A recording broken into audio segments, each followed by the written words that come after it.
Hi students, again welcome to our class Vedanta Studies. I'm Mukesh Dona. So let's start our teaching points. Today's our teaching points is double fertilization. इससे पहले वाले video के अंदर अपन ने pre fertilisation events पढ़े थे सारे के सारे, जिसमें मेल पार्ट एंथर का फॉर्मेशन, उसमें pollen grain formation, female part, इसके अंदर ओवरी ओव्यूल वाले पोर्शन के अंदर अपन ने मेगा स्पोर्स के फॉर्मेशन को पढ़ा था, पॉलिनेशन हमने पढ़ा था। ठीक है, आज हम लेते हैं डबल फर्टिलाइजेशन। ठीक है, एक चीज यहाँ पर स्टार्ट पॉइंट है स्टार्ट करने से पहले कि डबल फर्टिलाइजेशन एक यूनिक फीचर है एंजियोस्पर्म्स का। एंजियोस्पर्म में ऐसा कोई प्लांट नहीं है जिसमें डबल फर्टिलाइजेशन ना हो। So this is very unique feature of angiosperm plants. तो स्टार्ट पॉइंट हो गया एंजियोस्पर्म। ठीक है, इस तरह से हम कह सकते हैं कि एंजियोस्पर्म, सभी एंजियोस्पर्म में डबल फर्टिलाइजेशन होता है। सेकेंड थिंग इंपॉर्टेंट चीज, साइंटिस्ट नावाशिल ने सबसे पहले फ्रिटलेरिया प्लांट के अंदर इसको डिस्कवर किया था और ये लिलिएसी फैमिली का प्लांट था। 1889 this phenomenon double fertilization discovered by Nawaschin in Fritillaria plant which is belonging to Liliaceae family. Let's come to the topic. This process of joining of two male gametes with two female gametes to form the formation of zygote and further after the primary endosperm nucleus. Right? तो double fertilisation के अंदर दो male gamete दो female gamete के साथ में add होता है, ज्वाइन होते हैं और उनकी ज्वाइनिंग के बाद जाइगोट बनता है और इसी जाइगोट के फर्दर आगे एक और सेक्शन के अंदर जाइगोट के साथ साथ प्राइमरी एंडोस्पर्म न्यूक्लियस बनता है। हम जानते हैं कि प्राइमरी एंडोस्पर्म न्यूक्लियस आगे चल करके है वो एंडोस्पर्म बनाएगा जिसका स्टोर है वो कॉटिलेडन्स में होता है। Right, this is very essential और initial foods that will be formed, that will be synthesized for the further development of embryo, developing embryo के लिए। राइट, अब हम बात करें यहाँ पर कि हमने लास्ट छोड़ा था पॉलिनेशन पे, transfer of pollinations from anther to stigma. ये आ गया भैया एंथर, ये आ गया आपका पॉलिनेशंस। पॉलिनेशंस का जर्मिनेशन होने से यानी जर्मिनेटिंग पॉलन ग्रेन से यहाँ क्या राइज हो रही है, पॉलन ट्यूब। और ये पॉलन ट्यूब कहाँ पहुंच जाती है, ओव्यूल्स तक। ओव्यूल्स के अंदर आप देख सकते हैं यहाँ पर एंटीपोडल सेल्स है ओव्यूल के एम्ब्रियो सेक के अंदर, बीच में है सेकेंडरी न्यूक्लियस, एसएन मतलब सेकेंडरी न्यूक्लियस है, एक तरह का फीमेल गैमेट हो गया ये। और जस्ट इसके अपोजिट साइड के अंदर होता है यहाँ पर एग सेल्स और उनको सपोर्ट देने वाली एसएनसी सेल्स। हमें यहाँ पर पॉइंट आउट करना है एग सेल जो फीमेल गैमेट है और एसएन मतलब सेकेंडरी न्यूक्लियस है, दोनों के दोनों एक तरह से इस फीमेल पार्ट के अंदर फीमेल गैमेट की तरह बिहेव करेंगे। राइट, दूसरी साइड जर्मिनेटिंग पॉलन ग्रेन्स की बात करें, जर्मिनेटिंग पॉलन ग्रेन्स के अंदर पॉलन ट्यूब जो राइज हो रही है उसकी ग्रोथ के लिए बेसिकली यहाँ ट्यूब न्यूक्लियस रेस्पॉन्सिबल है। याद रखना, जब हमने स्टार्ट किया था मील गैमेटोफाइट जिसको बोला था, उसके अंदर एक बड़ी सेल थी जिसका नाम था वेजिटेटिव सेल। जब ये वेजिटेटिव सेल तो पॉलन ट्यूब बनाती है, पॉलन ट्यूब की ग्रोथ करवाती है, तो उसका ओनली न्यूक्लियस ही उसमें एंटर करता है, इसलिए उसको ट्यूब न्यूक्लियस कहते हैं, जो डीजनरेट हो जाता है। रीजन क्योंकि इस पॉलन ट्यूब का, इस ट्यूब न्यूक्लियस का, इस वेजिटेटिव सेल का काम था, इसके न्यूक्लियस का काम था पॉलन ट्यूब को कहां तक पहुंचाना, ओव्यूल्स तक पहुंचाना। उसके बाद ये डीजनरेटिंग हो जाता है, जब मैंने यहाँ डीजनरेटिंग कर दी। पीछे क्या बचे हैं, दो मेल गैमेट। दो मेल गैमेट को आप दो मेल न्यूक्लियाई भी बोल सकते हैं। तो यहां पर देखने वाली ऑल ओवर बात यहां पर होगी कि इधर दो मेल गैमेट हो गए और इधर दो फीमेल गैमेट हो गए। ठीक है, इस तरह से हम कह सकते हैं हमने एक पूरी प्रिपरेशन कर ली, इस प्लांट ने पूरी प्रिपरेशन कर ली, दो गैमेट्स के साथ दो फीमेल गैमेट्स का फ्यूजन करेगा। राइट, अब हम डबल फर्टिलाइजेशन के अंदर इन दो डबल फर्टिलाइजेशन को दो इवेंट्स के अंदर डिस्क्राइब कर सकते हैं, अपन इसको डिवाइड कर सकते हैं। फर्स्ट जो फर्टिलाइजेशन होता है उसे सिंगेमी कहते हैं, जिसमें मेल गैमेट एग सेल के साथ मिलता है और जाइगोट बनाता है। इसके अंदर एक जनरेशन टू जनरेशन एक इनहेरिटेंस या हेरिडिटी मेंशन करता है। इसके अंदर पीछे वाली जनरेशन आगे वाली जनरेशन को रिप्रेजेंट करेगी, that's why it is generative fertilization. So syngamy and generative fertilization in which a male gamete fuse with egg cells to perform the synthesis of zygote. Right, zygote आगे further growth करेगा, further development करेगा तो embryo बनाएगा, पीछे वाले generation को आगे वाले जनरेशन से बिलोंग करेगा। इसलिए इस सिंगेमी और जनरेटिंग फर्टिलाइजेशन को हम रियल फर्टिलाइजेशन कहते हैं। क्या कहते हैं? रियल फर्टिलाइजेशन, क्योंकि ये पीछे वाले जनरेशन को आगे वाले जनरेशन से रिप्रेजेंट करेगा, इनहेरिटेंस रहेगी, हेरिडिटी इसके अंदर है वो कंटिन्यूटी रहेगी, रिमेन रहेगी। सेकेंड हम बात करें triple fusion vegetative fertilization in which second male gamete fuse with secondary nucleus। यहाँ पर एक चीज इंपॉर्टेंट ये है कि सेकेंडरी न्यूक्लियस यहाँ पर एक रियल फीमेल गैमेट नहीं है। तो रियल फीमेल गैमेट का मतलब यहाँ रियल फीमेल गैमेट है नहीं, फॉल्स फीमेल गैमेट है नहीं, सॉरी फॉल्स फीमेल गैमेट है। इसका मतलब यहाँ पर मेल गैमेट भले ही रियल क्यों ना हो, पर ये फर्टिलाइजेशन रियल नहीं हो सकता है। That's why it is called false fertilization, right. देखिए यहाँ पर second male gamete secondary nucleus के साथ फ्यूज होकर के प्राइमरी एंडोस्पर्म न्यूक्लियस बनाता है, जो आगे फर्दर पोस्ट फर्टिलाइजेशन इवेंट्स के दौरान बनाएगा endosperm, initial food for the further development of developing embryo, right. तो इस तरह से हम कह सकते हैं। यहाँ पर ट्रिपल क्यों बोला अपन ने? ट्रिपल इसलिए बोला यहाँ पर क्योंकि यहाँ पर सेकेंडरी, ये जो सेकेंड गैमेट है वो अपने आप में एक हैप्लॉइड फॉर्म है, और सेकेंडरी न्यूक्लियस में दो न्यूक्लियस हैप्लॉइड मिल चुके हैं, तो यहाँ पर डिप्लॉइड फॉर्म होगी। तो 2n + n, यहाँ पर प्राइमरी एंडोस्पर्म न्यूक्लियस कितना हो गया? ट्रिपल हो गया। That's why it is called triple fusion. और इधर देखिए आप, मेल गैमेट यहाँ पर हैप्लॉइड है, एक्स सेल यहाँ पर हैप्लॉइड है, और जाइगोट यहाँ पर बन रहा है डिप्लॉइड। मैंने इससे पिछले वाले क्लास में ये बोला था कि फर्टिलाइजेशन, या मैं कहूँ कि सेक्सुअल रिप्रोडक्शन में दो इंपोर्टेंट इवेंट्स होते हैं। फर्स्ट तो होता है आपका फर्टिलाइजेशन, और सेकंड होता है मियोसिस। इन दोनों ही प्रोसेस के अंदर फर्टिलाइजेशन भी हो रहा है और मियोसिस हो रहा है। पर यहाँ पर एक चीज ध्यान देने वाली है कि यहाँ पर फर्टिलाइजेशन हो रहा है हैप्लॉइड गैमेट्स के बीच में, तो हैप्लॉइड गैमेट्स मिलकर के डिप्लॉइड जाइगोट बना रहे हैं। इसका मतलब यहाँ देखिए, अब सेकंड नंबर इस तरह देखिए, यहाँ पर ट्रिपल फ्यूजन में हैप्लॉइड गैमेट्स हैं, बट ये हैप्लॉइड गैमेट नहीं है, ये डिप्लॉइड गैमेट है। यानी हैप्लॉइड गैमेट डिप्लॉइड गैमेट के साथ मिलकर के प्राइमरी एंडोस्पर्म न्यूक्लियस बना रहा है। इसका मतलब ट्रिपल फ्यूजन यहाँ पर रियल फर्टिलाइजेशन नहीं हो सकता, क्योंकि रियल फर्टिलाइजेशन उसको कहते हैं जिसमें दो मेल हैप्लॉइड गैमेट मिलते हैं। तो इस तरह से ये डबल फर्टिलाइजेशन बहुत ही यूनिक फीचर हो गया एंजियोस्पर्म में। ऑल ओवर हम बात करें, सिंगेमी और ट्रिपल फ्यूजन दो इवेंट्स हैं जिसके अंदर जाइगोट डिप्लॉइड और primary endosperm nucleus triploid form में बनता है। इसके बाद हम बात करते हैं नेक्स्ट आपके पोस्ट फर्टिलाइजेशन इवेंट्स के।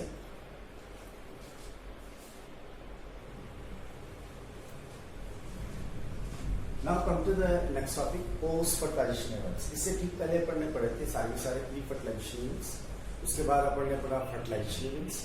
अब इस चैप्टर का थर्ड और important part post fertilization events. Post fertilization events in angiosperm plants, in the flowering plants को हम तीन पार्ट्स में फोर पार्ट में डिवाइड कर सकते हैं। Endosperm formation, embryo formation, seed formation, fruit formation. Endosperm formation में एंडोस्पर्म बनता है।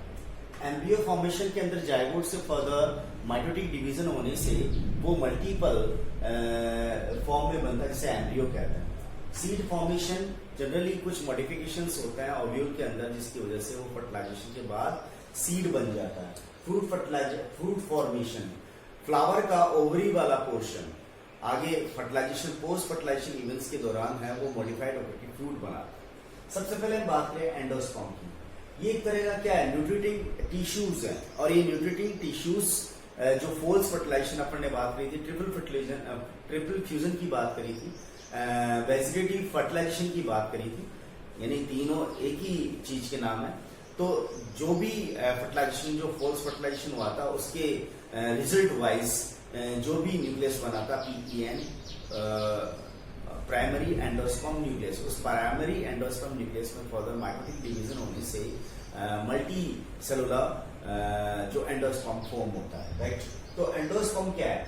Nutriting tissues which is form from vegetative fertilization, जिसको हम फॉल्स फर्टिलाइजेशन बोल रहे थे, for further nourishment of the developing embryo. एक तरह का ये इनिशियल फूड प्रोवाइड किया जाएगा जो डेवलपिंग एम्ब्रियो को प्रोवाइड किया जाएगा। इसी हिसाब से एंडोस्पर्म के डेवलपमेंट का हम यदि बात करें तो डेवलपमेंट प्रोसेस के, ओरिजिन के प्रोसेस के बिहाफ पर हम इसको तीन पार्ट्स में डिवाइड कर सकते हैं। 3 types of endosperms are nuclear, cellular and helobial. Right. तो तीन तरह के जो भी ये एंडोस्पर्म्स है उनकी डेवलपिंग पैटर्न पर डिपेंड करता है। हम बात करें यहाँ पर फोल्स फर्टिलाइजेशन। फोल्स फर्टिलाइजेशन के अंदर प्राइमरी एंडोस्पर्म न्यूक्लियस बना था और ये प्राइमरी एंडोस्पर्म न्यूक्लियस है वो ट्रिप्लॉइड था। तो ध्यान रखना यहाँ पर एंडोस्पर्म किसी भी तरह का क्यों ना हो, भले वो न्यूक्लियर हो, सेलुलर हो या हिलोबियल हो, उसके अंदर जितने भी न्यूक्लियस और जितने भी सेल्स स्ट्रक्चर्स होते हैं वो ट्रिप्लॉइड्स होते हैं, राइट। ये एंजियोस्पर्म की खास बात है। अब पीईए न्यूक्लियर डिविजन्स करता है, माइटोसिस करता है और उस माइटोसिस की वजह से तीन अलग अलग टाइप के एंडोस्पर्म बनते हैं। सबसे पहले हम बात करें न्यूक्लियर की। न्यूक्लियर में क्या हो रहा है, जितने भी न्यूक्लियर माइटोटिक डिविजन्स हो रहे हैं उनके अंदर जितने भी फ्री न्यूक्लियाइज हैं वो एंडोस्पर्म के बीचों बीच मार के सस्पेंडेड हो जाता है लिक्विड फॉर्म में। इसका एग्जांपल हम ले सकते हैं कोकोनट में। कोकोनट में जो हम कोकोनट वाटर पीते हैं जिसे मिल्क भी कहते हैं, उसके अंदर जितने भी न्यूक्लियाई होते हैं, ग्रेनी स्ट्रक्चर्स होते हैं, वो फ्री न्यूक्लियाई स्ट्रक्चर्स होते हैं। बाद में जब इसको रख देते हैं या बहुत लंबे टाइम तक इसको रखा जाता है इस कोकोनट को, तो इस कोकोनट के जो फ्री न्यूक्लियाई है धीरे धीरे सेलुलर स्ट्रक्चर्स में कन्वर्ट हो जाते हैं। तो इस तरह से यहाँ पर ये फ्री न्यूक्लियाई सस्पेंडेड है, ये एंडोस्पर्म है। तो nuclei suspended in cytoplasm of primary endosperm sales. Primary endosperm nucleus free mitotic division करने के बाद जो जॉइंट स्ट्रक्चर बनाता है उसे प्राइमरी एंडोस्पर्म सेल्स कहते हैं। उसमें सारे के सारे फ्री न्यूक्लियाई सस्पेंडेड रहते हैं, ठीक है। क्यों हो रहा है ऐसा, क्योंकि जितने भी न्यूक्लियर डिविजन्स हो रहे हैं उस न्यूक्लियर डिविजन्स के बाद में कोई भी सेल वॉल फॉर्मेशन फॉलो नहीं किया जा रहा है, यानी कि सारे के सारे न्यूक्लियस जितने भी बन रहे हैं उनके बीच में कोई सेल वॉल नहीं बन रही है। इसलिए ये सारे के सारे प्राइमरी एंडोस्पर्म सेल के अंदर फ्री न्यूक्लियाई सस्पेंडेड रहते हैं। Best example coconut. Second number ले अपन सेलुलर। यहाँ और इसमें एक चीज फर्क है, इसमें फ्री न्यूक्लियाई के बीच में जितना फ्री न्यूक्लियाई बन रहा है, बेसिकली 1 से 2 न्यूक्लियाई बने, 2 से 4 न्यूक्लियाई बने, तो हर बार न्यूक्लियर डिवाइजन के बाद में उसके अंदर सेल वॉल फॉर्म होनी है। तो इस तरह से यहाँ पर सेल वॉल फॉर्म होने से यहाँ फ्री न्यूक्लियाई है और यही यहाँ पर मल्टी सेल स्ट्रक्चर्स बन गए, cellular structures of endosperm, that is called cell wall formation take place after each nuclear division. हर डिवीजन के बाद में न्यूक्लियस डिवीजन हो रहा है, उसके बाद में हर एक न्यूक्लियस डिवीजन के बाद सेल वॉल जरूर बनेगी। मोस्ट ऑफ जितने भी एंजियोस्पर्म्स के अंदर एंडोस्पर्म होते हैं वो सेलुलर टाइप के एंडोस्पर्म्स हैं। थर्ड नंबर है हिलोबियल। इन दोनों का कॉम्बिनेशन है। देखिए यहाँ पर first primary nuclei, primary endosperm nuclei जब डिवीजन होता है तो कितने न्यूक्लियस बनते हैं, 2। एक न्यूक्लियस के लिए 2 न्यूक्लियस बनते हैं। इन दोनों न्यूक्लियस के बीच में क्या बन जाती है, सेल वॉल। इस सेल वॉल बनने से एक तो बन जाती है सेल और बाकी जो सेकंड न्यूक्लियाई है वो अब न्यूक्लियर डिवीजन फ्रीली करेगा without making any cell wall बनाए बगैर। इस तरह से हम कह सकते हैं यहाँ पर कि न्यूक्लियर डिवीजन, न्यूक्लियर एंडोस्पर्म में फ्री न्यूक्लियाई होते हैं, सेल वॉल नहीं बनती। इसके अंदर सेल वॉल बनती है। इसके अंदर क्या हो रहा है, जो सबसे पहले जो न्यूक्लियर डिवीजन हुआ उसकी वजह से जो 2 न्यूक्लियाई बने, फर्स्ट न्यूक्लियाई ने सेल वॉल बना ली है और सेकंड न्यूक्लियाई ने बिना सेल वॉल बनाए हुए आगे के फर्दर न्यूक्लियर डिवीजन स्टार्ट कर दिए। एक तरह से हम कह सकते हैं कि ये और ये यानी न्यूक्लियर और सेलुलर दोनों का कॉम्बिनेशन जो भी एंडोस्पर्म होता है उसे हिलोबियल कहते हैं। Cell wall let down between first 2 nuclei, the second one nuclei now divided by free nuclear division mitotically without making any cell wall, और एक है वो सेल वॉल बन गई है। तो इस तरह से हिलोबियल दोनों का कॉम्बिनेशन होते हैं। जितने भी मोनोकोट प्लांट्स के जो भी सीड के एंडोस्पर्म्स हैं वो हिलोबियल टाइप के एंडोस्पर्म होते हैं।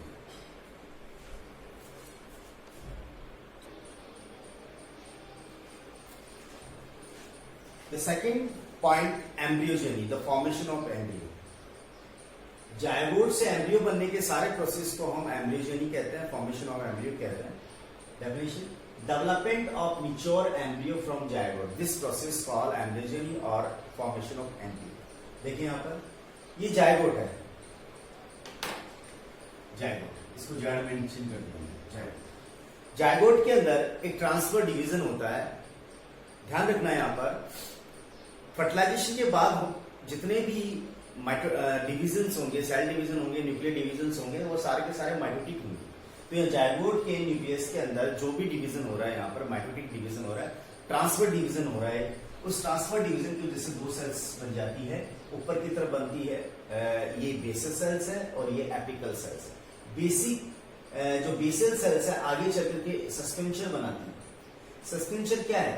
जो एम्ब्रियो की पोजीशन को है वो एम्ब्रियो शेप में लोकेट करके रखे, राइट।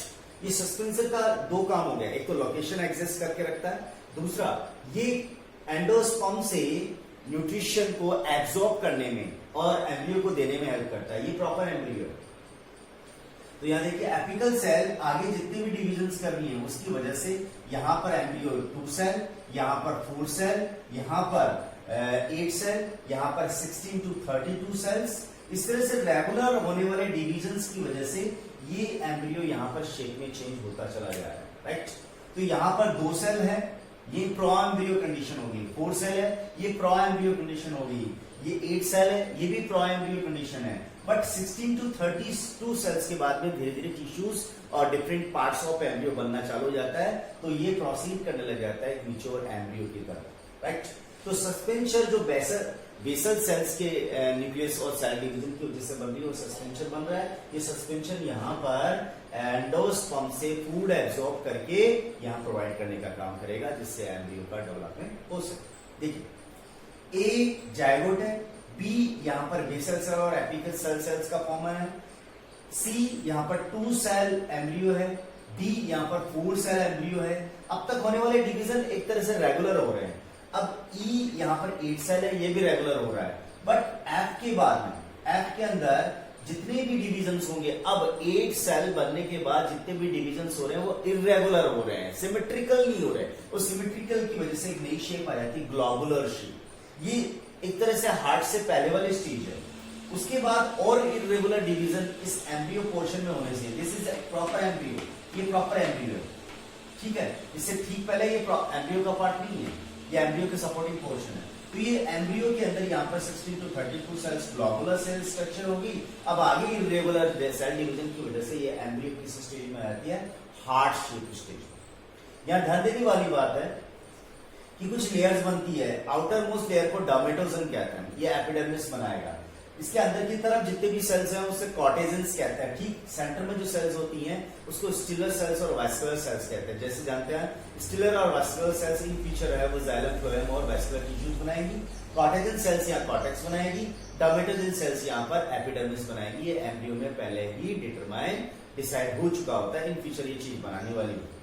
हार्ट शेप के बाद में और इरेगुलर डिवीजन होने की वजह से ये कौन सी शेप में रहते हैं? Torpedo shape cells. इस टॉर्पिडो सेल्स के अंदर जो सस्पेंशन वाला वो पोर्शन छोटा होता जाता है, क्योंकि जैसे ही एम्ब्रियो बनना स्टार्ट होता है, एम्ब्रियो बनने के साथ साथ एंडोस्पर्म इस सस्पेंशन की हेल्प से यहाँ एम्ब्रियो के फर्दर डेवलपमेंट के लिए पहुंचाया जा रहा है। यानी मैं ये कहूं कि एम्ब्रियो का डेवलपमेंट इसलिए हो रहा है कि इसको न्यूट्रिशन मिल रहा है। आप जानते हैं न्यूट्रिशन कहां से मिलेगा? एंडोस्पर्म से। इसलिए एंडोस्पर्म इससे ठीक पहले अपन पढ़ चुके हैं, क्योंकि एंडोस्पर्म बनने के बाद में ही एम्ब्रियो का डेवलपमेंट हो सकता है। क्योंकि एम्ब्रियो के लिए जो इनिशियल फूड और नरिशमेंट चाहिए वो एंडोस्पर्म ही देगा, और हेल्प कौन करेगा?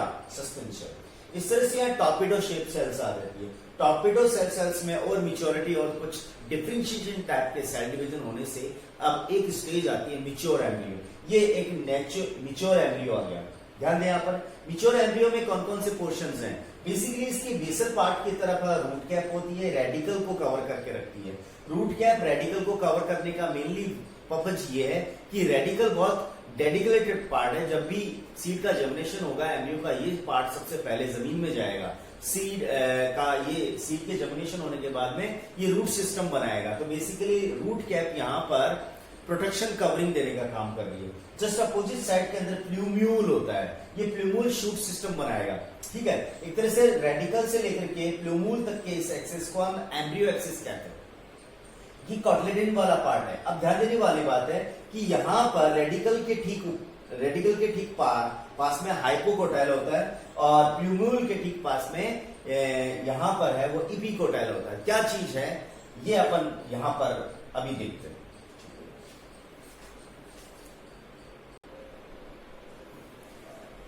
Here is the structure of mature dicot embryo. एक चीज मैं कहना चाहूंगा कि बेसिकली जो अर्ली स्टेज होती है एम्ब्रियो डेवलपमेंट की, भले वो मोनोकोट हो या डाइकोट हो, दोनों में सिमिलर चलती है। एक तरह से लास्ट स्टेज जो आई है आपकी ग्लोबुलर और मैच्योर एम्ब्रियो वाली, वहां से मोनोकोट और डाइकोट्स का डेवलपमेंट थोड़ा डिफर हो जाता है।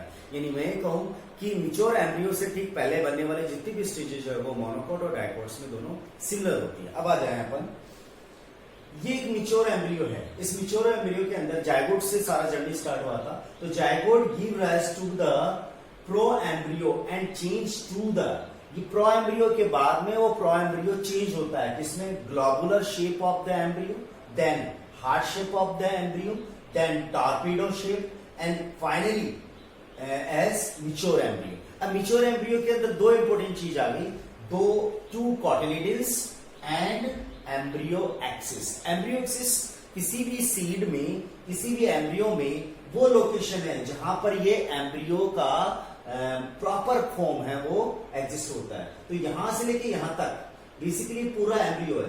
ये वाला पोर्शन मैंने एच लिखा है, सॉरी ये वाला पोर्शन मैंने यहां पर आरए लिखा है। आरए का मतलब यहां पर रेडिकल है, रेडिकल, ठीक है।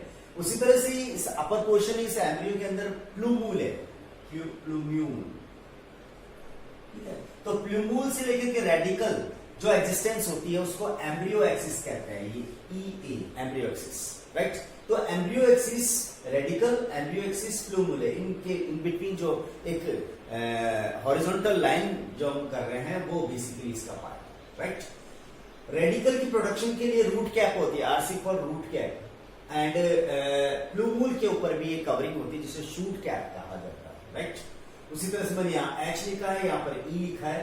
एम्ब्रियो एक्सिस के पोर्शन है एक तरह से, तो एक तरह से ही कहा जाए। अब हम बात करें कुछ फर्दर इसके पार्ट्स हैं। यहाँ पर ई है इपिकोटाइल, एच है हाइपोकोटाइल। अब ये क्या है, portion of embryo axis above the level of cotyledons. Cotyledons के ठीक ऊपर एम्ब्रियो एक्सिस का जो पार्ट होता है उसको हम इपिकोटाइल कहते हैं, नीचे जो होता है उसको हम हाइपोकोटाइल कहते हैं, just opposite. Portion of embryo axis below the level of cotyledons, यानी एम्ब्रियो एक्सिस का वो पार्ट जो कोटिलिडन्स के ठीक नीचे होता है। अभी हम यह बात करें इपिकोटाइल आगे चलते किस पे कन्वर्ट होता है, terminates with plumule. Epicotyl plumule के साथ में टर्मिनेट्स होगा जब शूट बनेगा। शूट के ऊपर मतलब सीड के जर्मिनेट होने के बाद में जितना भी रूट के अलावा वाला पोर्शन होता है शूट होता है, उसके अंदर स्टेम आगे ब्रांचेज आगे। तो epicotyl terminates with plumule and hypocotyl terminates with radical और रूट टिप। ये रेडिकल और root tip for the root system बनाने का काम करते हैं।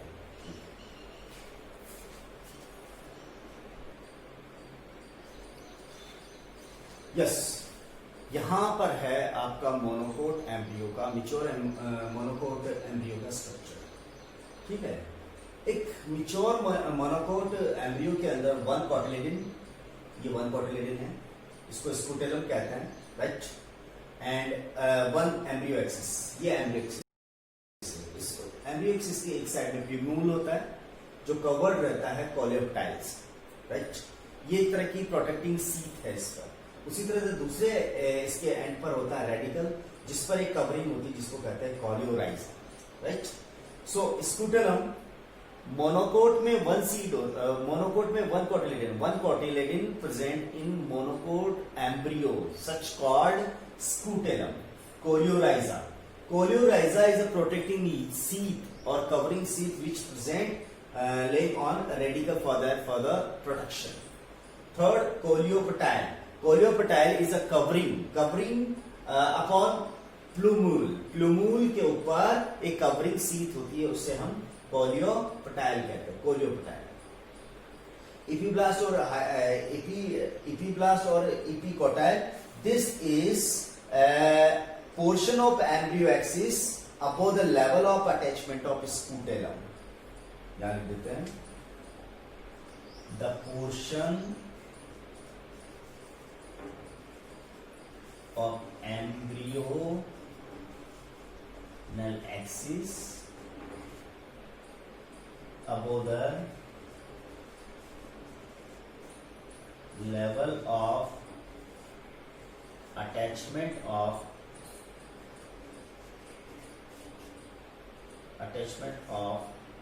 scutellum. एम्ब्रियोक्सिस का वो पार्ट जो स्क्रूटेलम से अटैच करता है, या ये कहें कि वो पोर्शन एम्ब्रियोक्सिस का जो स्क्रूटेलम के अटैचमेंट के ठीक नीचे की तरफ होता है, उसको इपीब्लास्ट और इपीकोटाइल के नाम से कहा जाता है। अबो, नॉट बिलो, अबो। तो ये अबो पोर्शन है।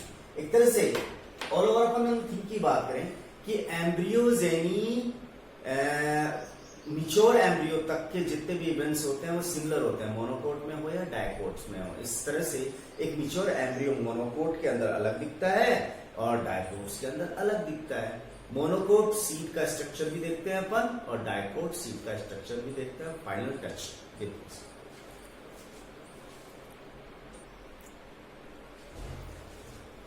Now come to the formation of seeds. Seed को आगे बढ़े उससे पहले अपन ये चीज क्लियर कर ले, किसी भी सीड में if any seed possess one cotyledon then called monocot. If they have a two cotyledon then called dicot. If endosperm remain even in a mature embryo or seed, एक मिच्योर एम्ब्रियो और seed के अंदर भी यदि endosperm remain करता है उसे albuminous कहते हैं। और नॉन एल्बुमिनस यदि मिच्योर सीड के अंदर एम्ब्रियो के अंदर एंडोस्पर्म रिमेन नहीं करता उसको हम नॉन एल्बुमिनस कहते हैं। इनकी दोनों की डेफिनेशन अभी अपन पढ़ते हैं। बिफोर फर्टिलाइजेशन और आफ्टर फर्टिलाइजेशन की बात करें, ओवेरी पूरी तरह से कन्वर्ट हो जाती है फ्रूट में। फ्रूट दो तरह के हो सकते हैं, फॉल्स और ट्रू, वह आगे देखेंगे अपन। उसके बाद बात करें ओवेरी बॉल को, ओवेरी बॉल कन्वर्ट हो जाती है एपिकाप में, सॉरी पेरिकाप। तो जो पेरिकाप क्या है, पेरिकाप बेसिकली ओवेरी बॉल का मॉडिफिकेशन है। जैसे कि हम पेरिकाप की बात करें, पेरिकाप 3 लेयर्स में मैक्सिमम हो सकती है, एपिकाप, मीजोकाप एंड एंडोकाप। पेरिकाप में 3 डिविजन्स होते हैं, एपिकाप, मीजोकाप एंड एंडोकाप। उस तरह से हम कह सकते हैं। अब ये पेरिकाप फ्लैशी भी हो सकती है और हार्ड भी हो सकती है। फ्लैशी कई तरह के ऐसे फ्रूट्स हैं जिनके अंदर आप बॉल को हटाते नहीं है, डायरेक्ट खाते हैं। जैसे बेर, जो बेर होता है उसको आप खाते हैं। उसी तरह पीच, पियर, इनके आप कभी भी इनके स्किन को हटाते नहीं है, तो ये एक फ्लैशी पेरिकाप होगी। दूसरी है इसकी जो पेरिकाप की वैरायटी है वो हार्ड, नॉन ईडिबल। नॉन ईडिबल्स के अंदर आ जाते हैं जैसे आपकी ग्राउंडनट, ठीक है, ग्राउंडनट के अलावा आपके एलमोंड, उसी तरह से पी। इनकी जो स्किन होती है, बॉडी वॉल होती है, इसकी ओवरी वॉल जिसे हम पेरिकाप कह रहे हैं, पेरिकाप के डिफरेंट टाइप्स हो सकते हैं। तो पेरिकाप यहाँ पर एडिबल नहीं होती। तो पेरिकाप 2 तरह की होती है, fleshy and non edible. Fleshy है वो एडिबल होती है और नॉन एडिबल जो हार्ड पोर्शन है वो है। ओव्यूल की बात करें, ओव्यूल आफ्टर फर्टिलाइजेशन सीड में कन्वर्ट हो जाता है। सीड के ऊपर इंटेगुमेंट्स पड़े आपने, वो इंटेगुमेंट्स बन जाते हैं सीड पोड। जिन सीड्स पे 2 इंटेगुमेंट्स होते हैं, आउटर इंटेगुमेंट्स है वो टेस्टा बनाता है और इन इंटेगुमेंट्स है वो टैगमिन बनाता है। टेस्टा और टैगमिन को कंबाइंडली सीड पोड कहा जाता है। ओव्यूल के अंदर जो माइक्रोपाइल होता है वो सीड पोर बनाता है। सीड पोर वो जगह है जहां से एक सीड है वो गैसेस एक्सचेंज करता है, ठीक है। तो ये एक पोर्शन फॉर्मेशन ऑफ सीड्स का आ गया। अब मैं साथ में यहां पे एल्बुमिनस सीड्स की बात करूं, टाइप्स ऑफ सीड की बात करूं तो सीड के 2 मेजर टाइप्स हैं, एल्बुमिनस जिन्हें एंडोस्पोरिक भी कहते हैं, non albuminous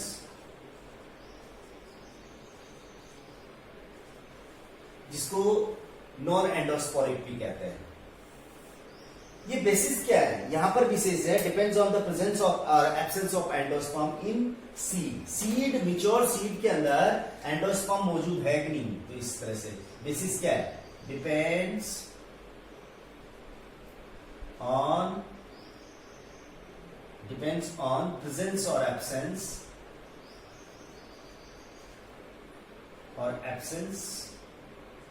of endosperm।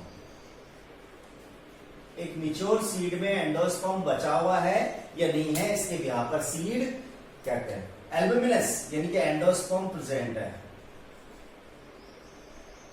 Mature seed के अंदर एंडोस्पर्म मौजूद है। नॉन एल्बुमिनस मिच्योर सीड में एंडोस्पर्म मौजूद नहीं है। अब क्यों नहीं है? क्योंकि एल्बुमिनस सीड के अंदर जो फर्दर एम्ब्रियो डेवलपमेंट हुआ था, उस एम्ब्रियो डेवलपमेंट के दौरान उसने न्यूट्रिशन लिया, एंडोस्पर्म को पूरी तरह से खत्म नहीं किया। जबकि नॉन एल्बुमिनस में है कि एम्ब्रियो की डेवलपमेंट होने के साथ साथ ही एक मिच्योर सीड बनने से ठीक पहले एम्ब्रियो पूरी तरह से उसका एंडोस्पर्म एब्जॉर्ब कर लेता है, उसको पूरी की तरह से है वो खर्च कर देता है। तो यहां पर एंडोस्पर्म रिमेन नहीं रहेगा, यहां एंडोस्पर्म रिमेन रहेगा। इसकी डेफिनेशन देखें,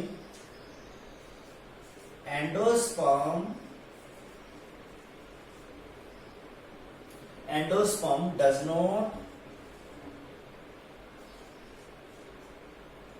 used completely by embryo। इसका मतलब एक एम्ब्रियो ने अपने डेवलपमेंट के दौरान एंडोस्पर्म को पूरी तरह से एब्जॉर्ब नहीं किया, इसलिए मिच्योर एम्ब्रियो के अंदर, मिच्योर सीड के अंदर एंडोस्पर्म रिमेन रहता है। इसके एग्जांपल आ गए मोनोकोट सीड्स में मीज, जस्ट उल्टा, एंडोस्पर्म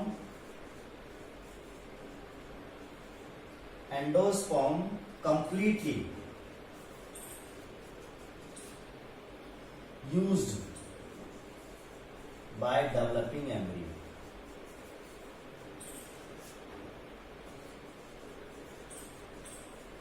डेवलपिंग एम्ब्रियो के थ्रू वो एंडोस्पर्म कंप्लीटली एब्जॉर्ब रह जाता है, एब्जॉर्ब हो जाता है, इसलिए मिच्योर सीड में एंडोस्पर्म रिमेन नहीं रहता है। इसके एग्जांपल्स हैं डाइकोट सीड्स, ग्राम,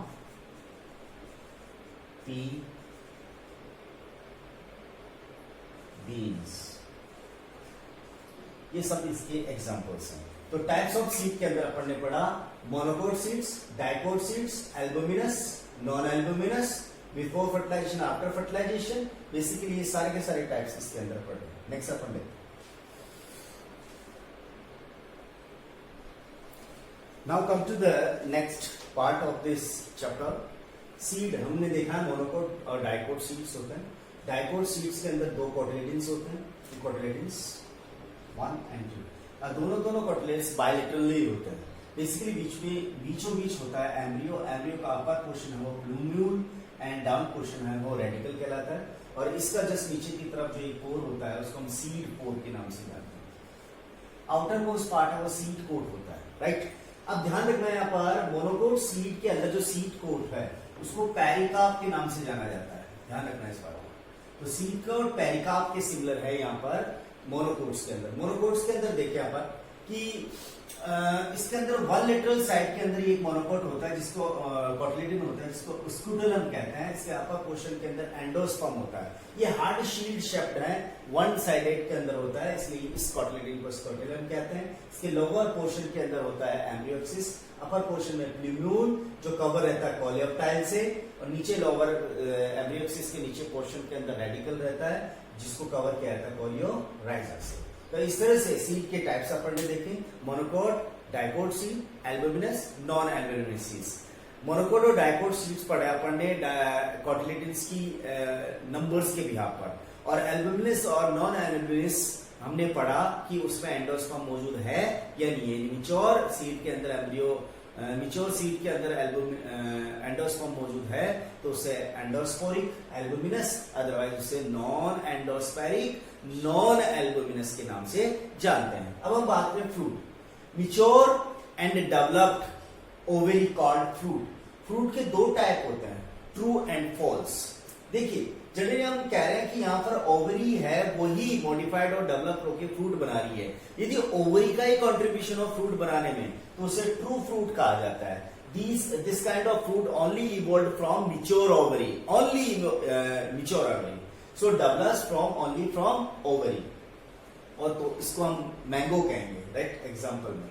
फॉल्स की बात करें, डेवलप्स फ्रॉम अदर पार्ट और parts of the flower along with the ovary, ovary के साथ साथ फ्लावर के डिफरेंट पार्ट्स भी इसके अंदर इन्वॉल्व हो जाते हैं। such kind of fruits called poles and the other parts are sepal, maybe petal, thalamus। Examples are apple, pear और पीच। तीनों में एक चीज कॉमन है, इसके अंदर जो ओवरी का यानी फ्रूट का जो इडिबल पार्ट है वो एक्चुअली मॉडिफाइड फ्लैशी थैलेमस होता है। ठीक है, आगे बढ़े उससे पहले एक चीज बात कर ले अपन। ओवरी में 3 वॉल्स होती है, मैं यहां से क्लीन कर लेता हूं इसको।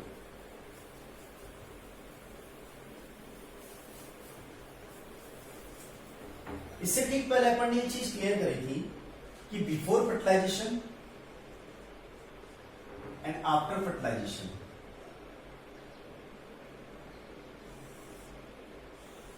ओवरी मॉडिफाइड होकर के बना रही है fruit, right. Ovary walls modified होकर बना रही है पेरिका। ठीक है, ओवरी वॉल में क्या क्या हो सकता है? Outer most wall, middle wall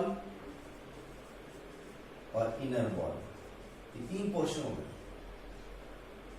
इस हिसाब से पेरिकाप के 3 पोर्शन हो जाएंगे मॉडिफाइड होने के, क्योंकि ovary wall finally modified into pericarp as a form of pericarp. So we can say the walls have 3 different portions: outer, middle and inner. That's pericarp also can be divided in 3 different parts. So outermost part epicarp, middle modified होकर के mesocarp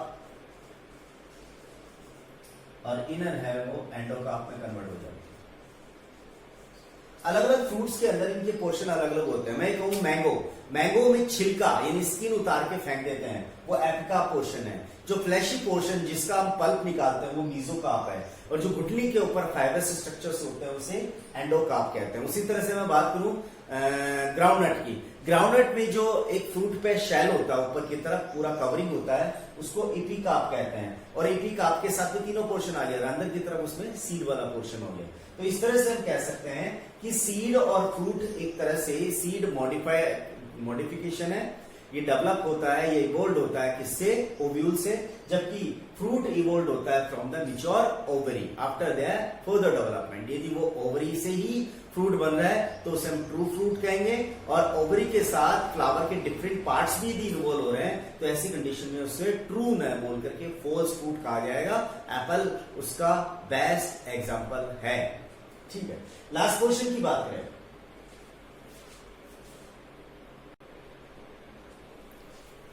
yes, come to the some important terms. Chapter 2 के अंदर कुछ important terms हैं, 3 important terms हैं: apomixis, parthenogenesis and polyembryony. Apomixis का एक root word है जिसका फ्रैक्शन किया जाए तो बेसिकली इस फ्रैक्शन का सेंस होता है एपो मीन्स विदाउट और मिक्सिस मीन्स मैरिज। मैरिज का मतलब यहां सीधा सा मतलब है सेक्सुअल रिप्रोडक्शन और fusion of gametes, right.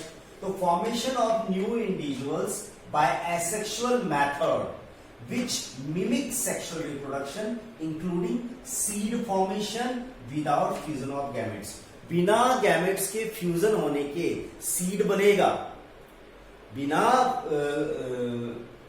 Gametes के फ्यूजन के सीड बनेगा।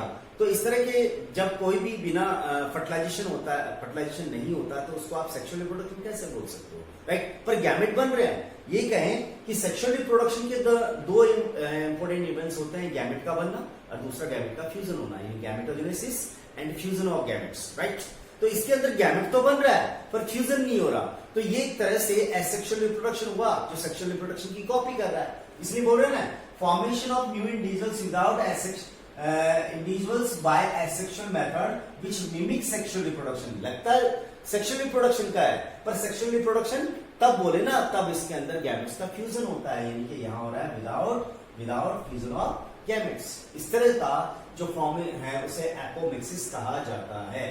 तो एपोमिक्सिस की वजह से बेसिकली मैं ये कहूं कि कोई फ्लावर है उसमें ओव्यूल है, एग है, राइट।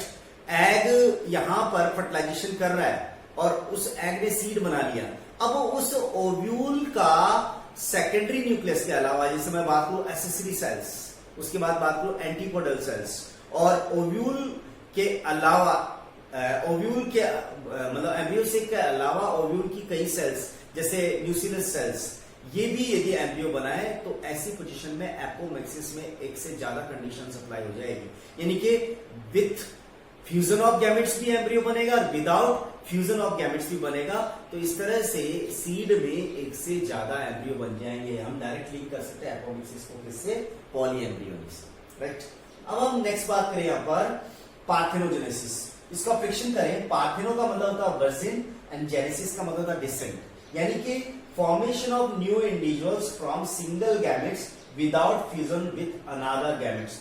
एक गैमेट बिना किसी दूसरे गैमेट के साथ फ्यूजन करे न्यू इंडिविजुअल्स बना लेता है, तो इसको हम कहते हैं पार्थेनोजेनेसिस। ध्यान रखना है यहां पर एपोमिक्सिस के अंदर पार्थेनोजेनेसिस भी आता है, पर पार्थेनोजेनेसिस में एपोमिक्सिस नहीं आएगा, क्योंकि हम ये कह रहे हैं यहां पर कि यहां पर कोई भी गैमेट बिना फ्यूजन कर रहा है, बट यहां पर एक रियल गैमेट बिना फ्यूजन ऐसा करता है तो उसे पार्थेनोजेनेसिस कहेंगे। और किसी भी एम्ब्रियो सीड के अंदर एग एक रियल गैमेट है और उस रियल गैमेट बिना फर्टिलाइजेशन के न्यू इंडिविजुअल्स नया एम्ब्रियो बना रहा है, तो उस तरह के एपोमिक्सिस को कहा जाएगा पार्थेनोजेनेसिस।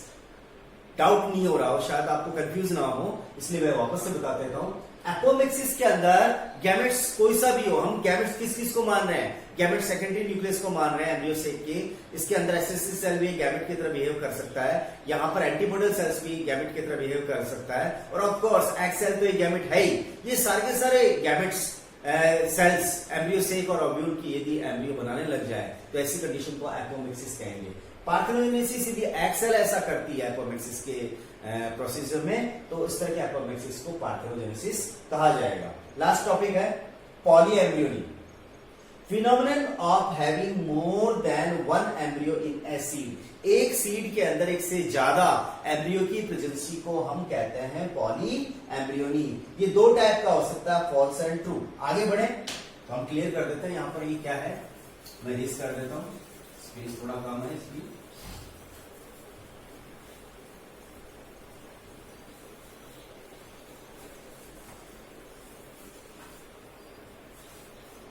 एक सिंगल सीड, ये एक सिंगल सीड है, इस सिंगल सीड के अंदर बहुत सारे एम्ब्रियो आ जाए,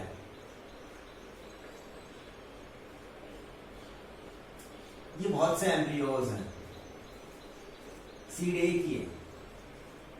तो मेरा एक जनरल सा क्वेश्चन है, क्या सीड के अंदर एंडोस्पर्म लिमिटेड है या अनलिमिटेड है? लिमिटेड है ना। जब लिमिटेड एंडोस्पर्म है तो एम्ब्रियोज अनलिमिटेड होने की पोजीशन के अंदर क्या उनका फर्दर डेवलपमेंट, न्यूट्रिशन प्रोवाइडेशन हो सकता है? नहीं हो सकता।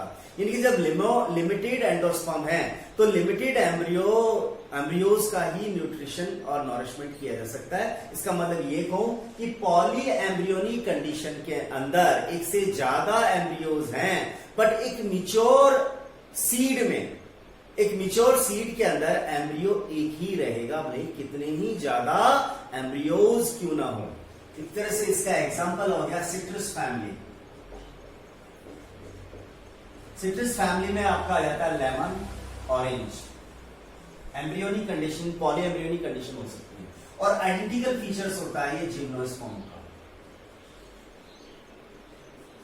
जिम्नोस्पर्म्स के अंदर एक सीड के अंदर एक से ज्यादा एम्ब्रियोज होते हैं, बट मिच्योर सीड में एक ही एम्ब्रियो बचा रहता है, क्योंकि सीड के अंदर एंडोस्पर्म लिमिटेड फॉर्म में होता है, इसलिए एम्ब्रियोज एक से ज्यादा होते हैं। वो एम्ब्रियो जो सबसे ज्यादा न्यूट्रिशन लेता है, सबसे ज्यादा लेता है, बाकी सारे एम्ब्रियो जो डेवलपिंग फॉर्म में है वो लिमिटेड एंडोस्पर्म होने की पोजीशन में डेवलप नहीं हो पाते। फाइनली एक ही एम्ब्रियो डेवलप हो पाएगा, इसलिए पॉली एम्ब्रियोनी का मतलब सीड के अंदर एक से ज्यादा एम्ब्रियोज की प्रेजेंसी, बट वो सीड मिच्योर नहीं होगा। मिच्योर सीड में एक ही सीड मौजूद हो सकता है। तो सिट्रस फैमिली यानी लेमन और ऑरेंज में एक से ज्यादा एम्ब्रियोज हो सकता है, और जिम्नोस्पर्म में आइडेंटिकली एक से ज्यादा एम्ब्रियो होते हैं। अब हम बात करें यहां पर पॉली एम्ब्रियोनी के टाइप। पॉली एम्ब्रियोनी की दो टाइप हैं, false and true. False and true. Multiple embryos arise in different embryo shape.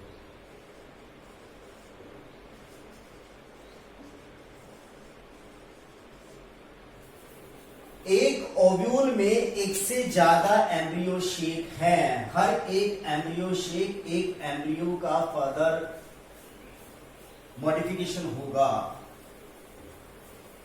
देखें अपन, ये एक ओव्यूल है और इस ओव्यूल के अंदर ये एम्ब्रियो शेक है, ये भी एम्ब्रियो शेक है और ये भी एम्ब्रियो शेक है। ये भी एम्ब्रियो बना रहा है, ये भी एम्ब्रियो बना रहा है, ये भी एम्ब्रियो बना रहा है। हम जानते हैं ओव्यूल आगे चल के किस में कन्वर्ट हो जाएगा, सीड में। तो सीड के अंदर ये भी एम्ब्रियो मौजूद हो गया, ये भी एम्ब्रियो मौजूद हो गया और ये भी एम्ब्रियो मौजूद हो गया, यानी कि यहाँ पर पॉली एम्ब्रियोनिक कंडीशन आ गई। Multiple embryos 1 2 3 arises in different embryo shape 1 2 3 in a same seed which is modified or developed evolved from ovule। तो इस कंडीशन को हम कहते हैं false। दूसरा यहां पर हो गया multiple embryo arise in same embryo shape, एक ही एम्ब्रियो शेप के अंदर हो। कैसे? ये एक ओव्यूल है, आगे चल के सीड बना लेगा। इसके अंदर एम्ब्रियो शेक है, एक ही एम्ब्रियो शेक है, ये एम्ब्रियो शेक है। यहां पर इस एम्ब्रियो शेक के अंदर क्या क्या हो सकता है, एंटीपोडल सेल्स हो सकती हैं, इसके अंदर सेकेंडरी न्यूक्लियस होगा ही होगा, इसके अंदर हो गया आपका सिनेर्जिक सेल्स और ये एक्स है। ठीक है, देखिए क्या क्या चांसेस हैं। एम्ब्रियो शेक के अंदर एंटीपोडल सेल्स एम्ब्रियो बना सकती है। कितने एम्ब्रियो बना सकती है भैया? 3 एम्ब्रियो बना सकती है, क्योंकि 3 एंटीपोडल सेल्स होती है। एक एम्ब्रियो शेक में 3 एंटीपोडल सेल्स 3 एम्ब्रियो बना सकती है। 2 असेसरी सेल्स जिन्हें सिनर्जिड कहते हैं, वो 2 एम्ब्रियो बना सकती है।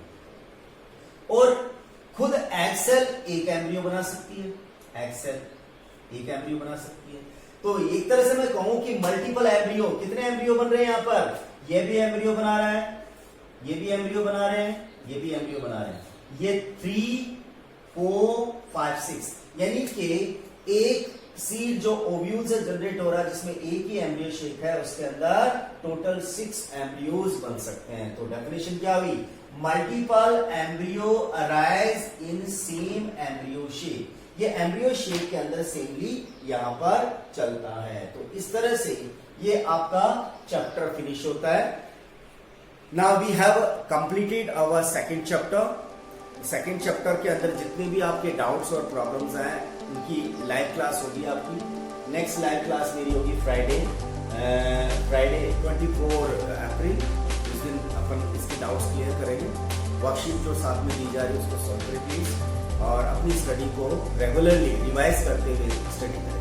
ठीक है, तो इस पूरे चैप्टर के अंदर जितने भी क्वेश्चंस आए हैं, उन सभी क्वेश्चंस को रिवाइज